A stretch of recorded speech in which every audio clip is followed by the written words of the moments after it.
Al Capone. Al Capone's rise from local brawler to national symbol of organized crime illustrates how Prohibition did more than ban alcohol. It rewired the criminal economy. His blueprint showed how raw violence, paired with calculated organization, could transform street-level rackets into a structured empire. Prohibition converted alcohol from a legal commodity into a black market product with surging demand. Speakeasies multiplied, and overwhelmed police created space for organized suppliers. Capone exploited this by centralizing smuggling, storage, and distribution so that violence won territory, while a coordinated supply chain turned territory into steady cash. He imposed a managerial structure, crew bosses for routes, standardized payoffs to police and politicians, and rules that kept internal disputes off the street, so the outfit behaved like a company rather than a street gang. This bureaucracy converted chaotic bootlegging into predictable revenue, reported at the time in figures exceeding $100 million annually, unprecedented for an underworld enterprise. Force remained the enforcement tool. Public execution, such as the St. Valentine's Day Massacre on February 14, 1929, 7 rivals lined against a garage wall and machine-gunned, signaled control to competitors, but also triggered public outrage and political pressure for tougher policing, increasing investigative attention on Capone's operation. Corruption was the shield that kept murder charges from sticking. Bribed officials and intimidated witnesses collapsed local cases before trial, so Capone's legal risk shifted from violence to finances. The one area bribery could not easily sanitize once records were assembled. Federal agents switched tactics from proving crimes to proving income. They traced bank deposits, receipts, property titles, and luxury spending, then compared those totals to Capone's reported income. The method was simple. If expenditures and assets greatly exceeded declared earnings, tax evasion could be charged without relying on terrified eyewitnesses. The chain of errors that toppled him was financial exposure, ostentatious purchases, documented travel and entertainment, and assets held in his name or easy reach, created a paper trail accountants could reconstruct. By 1931, prosecutors had enough ledgers and receipts to secure conviction on multiple counts of tax evasion. The sentence, 11 years, removed Capone, but left intact the corporate blueprint his system had normalized. Vito Genovese. Genovese rose within the American Mafia during the Prohibition era, but secured real influence after aligning with Charles "Lucky" Luciano. When Prohibition ended in 1933, alcohol profits collapsed, and Genovese pivoted into narcotics trafficking. Unlike gambling or loan sharking, narcotics offered higher margins but carried greater risk. He used his connections in Italy, particularly during and after World War II, to funnel heroin into the United States, integrating overseas supply with local distribution networks. His strategy depended on political cover as much as violence. While in Italy, Genovese cultivated ties with Mussolini's officials, even facilitating contracts and arranging murders for the regime. This placed him in a position to secure protection and influence, demonstrating how organized crime leaders exploited unstable governments to legitimize or conceal operations.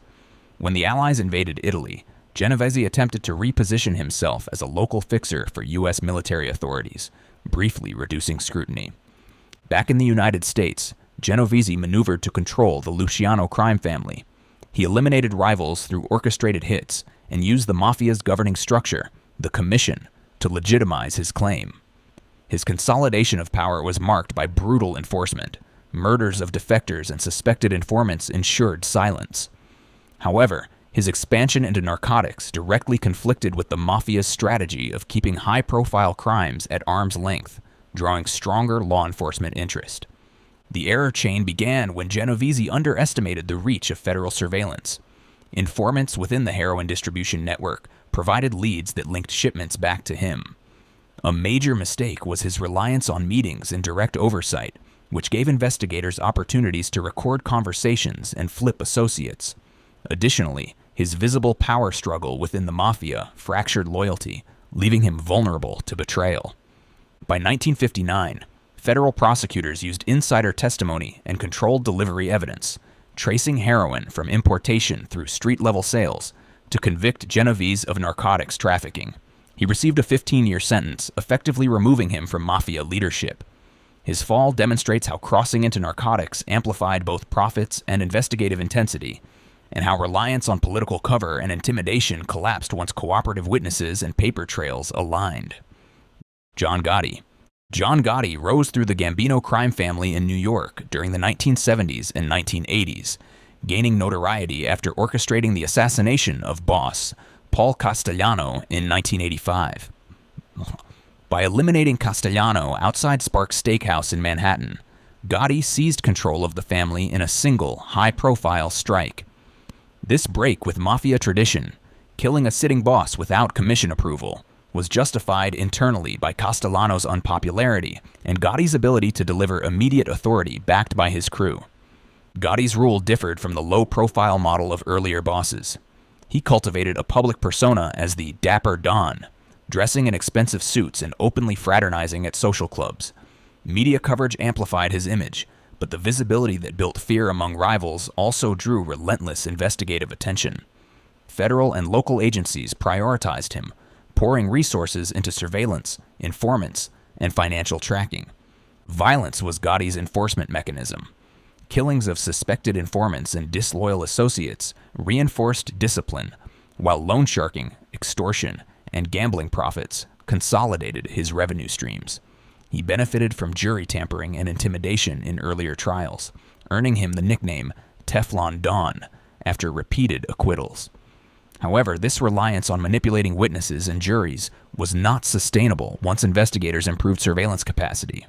The fatal errors came from overconfidence and exposure. First, Gotti continued to conduct sensitive conversations inside the Ravenite social club, unaware that the FBI had successfully placed listening devices in upstairs rooms. These recordings captured direct admissions of murders, extortion, and internal orders. Second, his reliance on underboss Salvatore, Sammy the Bull, Gravano, backfired when Gravano defected, providing prosecutors with insider testimony that confirmed and expanded upon the taped evidence. In 1992, the combination of wiretap transcripts and Gravano's testimony eliminated reasonable doubt. Gotti was convicted of murder and racketeering and sentenced to life imprisonment without parole. His downfall illustrates how high visibility, unchecked reliance on intimidation, and disregard for operational security exposed a crime boss once thought untouchable to the full reach of federal prosecution. Tony Spilotro. Tony Spilotro was dispatched by the Chicago outfit in the early 1970s to oversee its interests in Las Vegas casinos. Unlike earlier representatives who maintained a discreet presence, Spilotro used open intimidation and violence to control skimming operations, schemes in which money was removed from casino earnings before being officially counted and reported. These funds were funneled back to Chicago and other mafia families, making Las Vegas a critical revenue hub. Spilotro expanded beyond casino oversight into burglary, loan sharking, and street-level rackets, forming a burglary crew known as the Hole in the Wall Gang. Their method involved breaking through the walls and ceilings of businesses to bypass alarms and locks. While profitable, these side operations drew unnecessary police attention and risked exposing the higher-level casino skim, which the outfit considered far more valuable. Law enforcement's focus on Spilotro intensified after a series of murders and assaults in Las Vegas were linked to him.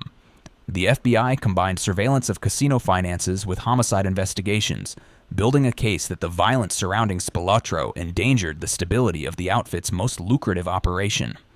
His reputation for reckless brutality contrasted with the outfit's preference for keeping casino operations low profile, creating internal tension. The error chain was twofold.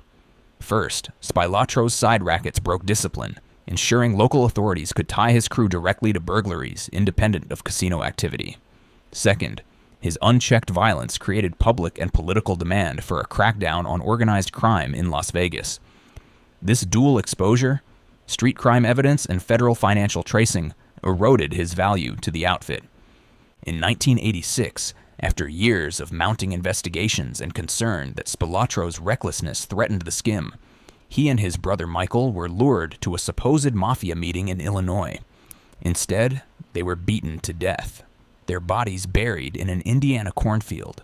Law enforcement pressure had exposed him, but the final blow came from within the outfit itself, which eliminated him to protect its larger financial interests. Pablo Escobar. Escobar rose to dominance in Colombia in the late 1970s by consolidating the cocaine trade. He established the Medellin cartel, which controlled smuggling routes from coca plantations in South America through processing labs and into U.S. distribution networks.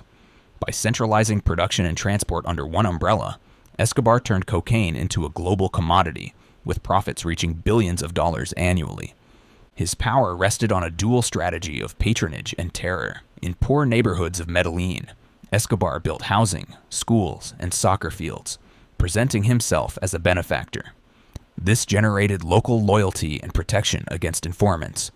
At the same time, he deployed car bombings, assassinations, and kidnappings against judges, journalists, and politicians, coining the principle of plata o plomo, silver or lead, meaning take a bribe or face death. This combination destabilized Colombian institutions and made conventional law enforcement ineffective. Escobar's political ambitions became a key error. In 1982, he secured election to Colombia's Congress, using his wealth to buy influence, but exposure of his drug ties forced his resignation and turned him into a national target. This miscalculation transformed him from a tolerated underworld figure into the focus of an international manhunt, with the United States pressuring Colombia to pursue extradition agreements. The campaign against Escobar combined military operations, rival cartels, and U.S. intelligence. A special Colombian unit known as the Search Bloc, supported by American surveillance technology, tracked his movements. At the same time, the rival Cali cartel supplied intelligence to authorities, eager to eliminate a competitor. Escobar's reliance on phones and his need to stay in contact with family provided the signals that allowed his location to be triangulated. In December 1993, a Colombian task force surrounded a safe house in Medellin after intercepting a call Escobar made to his son. Attempting to flee across rooftops, he was shot and killed. His downfall illustrates how excessive visibility, political overreach, and dependence on communication networks combined to collapse a criminal empire once thought untouchable. Frank Lucas. Frank Lucas built his heroin empire in Harlem during the late 1960s and 1970s by bypassing traditional mafia middlemen. Instead of purchasing narcotics through established syndicates, he arranged direct shipments from Southeast Asia during the Vietnam War. He exploited military transport routes, concealing heroin in cargo returning from the war zone. This direct procurement dramatically lowered costs, allowing Lucas to sell higher purity heroin at lower prices than competitors, instantly dominating the market. He operated with a corporate model, using trusted family members in distribution roles and enforcing discipline to minimize leaks. Lucas laundered profits through real estate, front companies, and luxury purchases. At the height of his power, authorities estimated his operation was grossing millions per day, with heroin purity levels around 98% compared to the 30% average of street competitors. The enforcement environment shifted as New York authorities and federal agencies launched targeted narcotics units in the 1970s. Lucas's error was conspicuous consumption.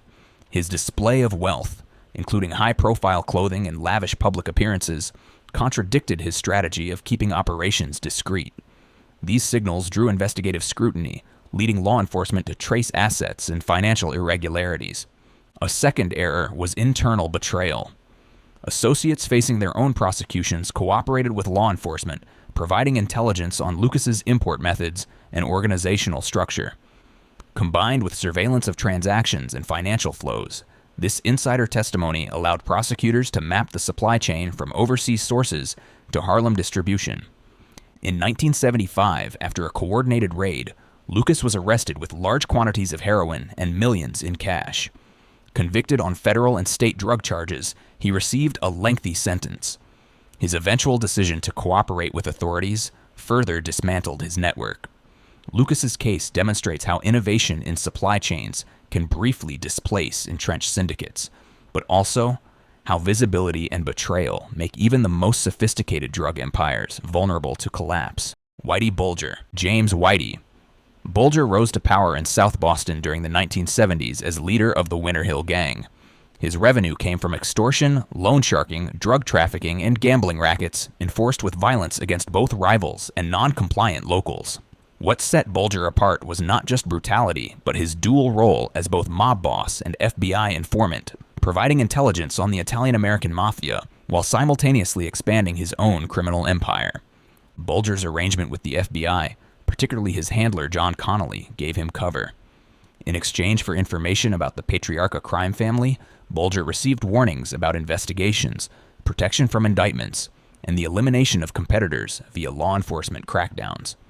This relationship created a distorted enforcement environment. Authorities pursued Italian syndicates, while Bulger consolidated power in Boston with little interference. His enforcement style was ruthless. Bulger was linked to numerous murders, often of associates suspected of betrayal or rivals seeking to challenge his dominance. Victims were buried in shallow graves or hidden in basements, but his FBI connections meant that leads frequently stalled before producing indictments. This shield allowed Bulger to operate for decades, creating the illusion of untouchability. The downfall began when corruption inside the FBI became a matter of public and political scrutiny. Congressional inquiries and investigative journalism in the 1990s revealed that Bulger had been tipped off repeatedly, undermining confidence in federal agencies. Once internal investigations exposed Connolly and others, Bulger lost his institutional protection. In 1994, warned of an impending indictment, he fled Boston and began a life on the run. For 16 years, he evaded capture, relying on cash reserves and a low-profile life under false identities. The error chain finally broke when publicity campaigns featuring age-progressed photos and appeals targeting his longtime partner, Catherine Gregg, led to a tip from a neighbor in Santa Monica, California.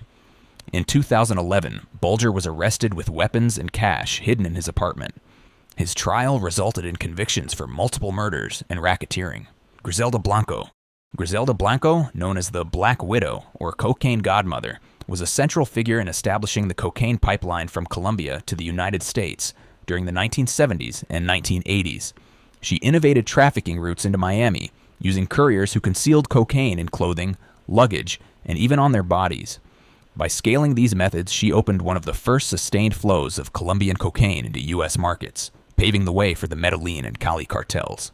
Blanco's tactics were characterized by ruthless violence. She ordered assassinations not only of rivals, but also of former lovers and associates, earning her the moniker Black Widow.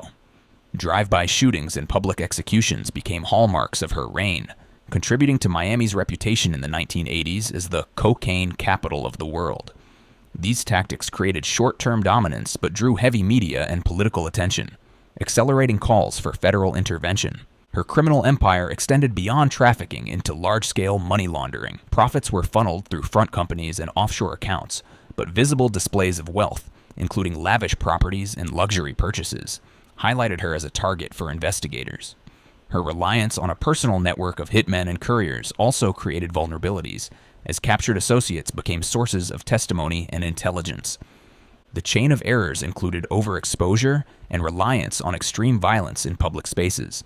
High-profile killings linked directly to her crew provided law enforcement with cause to expand surveillance and form specialized narcotics task forces. Coordinated investigations by the DEA, FBI, and Miami police eventually traced trafficking routes back to her organization. Testimony from former associates, combined with financial records, allowed prosecutors to build cases that transcended individual murders and tied her to systemic trafficking. In 1985, Blanco was arrested in California and later convicted on drug charges, receiving a lengthy prison sentence. After her release and deportation to Colombia, her diminished influence left her vulnerable. In 2012, she was assassinated in Medellin in a drive-by shooting, an end that mirrored the violent methods she had once used to dominate. Her downfall illustrates how pioneering violence can carve out criminal empires, but also guarantees concentrated enforcement and eventual betrayal.